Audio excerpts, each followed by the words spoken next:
बनल रहो नहीं हरमई मैया कि बनल रहो ससुरवा किया है ऐसन बरवा दिह तू मैया कि सजल रहो से किया है ऐसन बरवा दिह तू मैया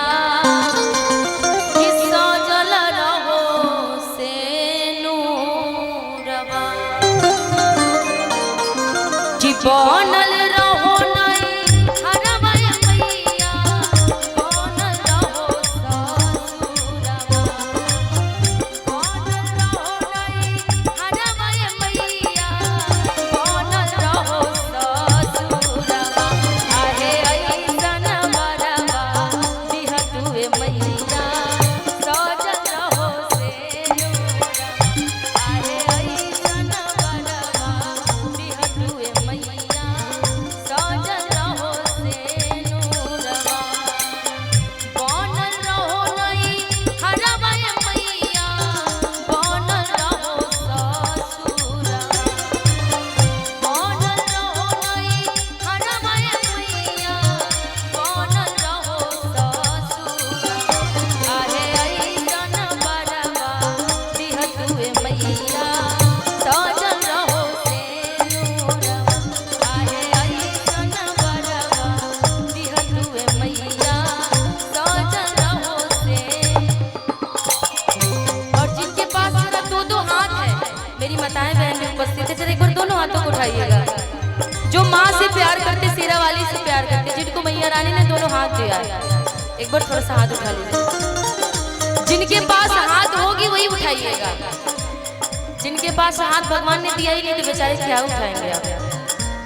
बोलिए सच्चे दरबार की मैया। मेरा बात सुनते रहो। बोलिए सच्चे दरबार की। और थोड़ी ताली बजा के दुलड़ी बड़ी दुलड़ी बड़ी दुलड़ी बड़ी दुलड़ी बड़ी सबका से होई सुकवार हमार दुलड़ी सबका से होई सुकवार हमार मैया दुलड़ी दुलड़ी बड़ी दुलड़ी बड़ी दुलड़ी बड़ी दुलड़ी बड़ी सबका से होई सुकवार हमार सबका से होई सुकवार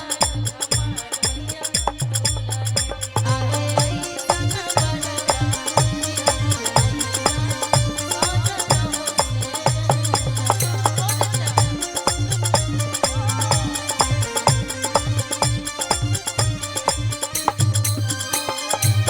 हथवा में ले ले बानी पूजवा के थरिया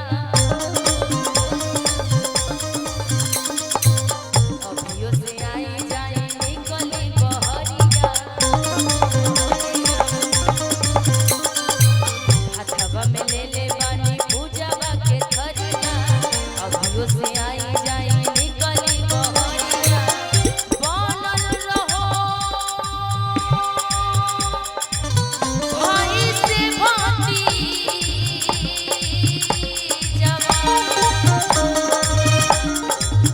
बनल रहो ससुरालवा बनल रहो भाई से भाती जवा बनल रहो ससुरालवा आहे ऐसन बरवा दिह तू मैया सजल रहो से आहे ऐसन बरवा दिह तू मैया सजल रहो से नूरवा आहे ऐसन बरवा दिह तू मैया सजल रहो से नूरवा आहे ऐसन बरवा दिह तू मैया सजल रहो से नूरवा आहे ऐसन बरवा दिह तू मैया सजल रहो से किया है ऐसन दिह तू ये मैया कि सजल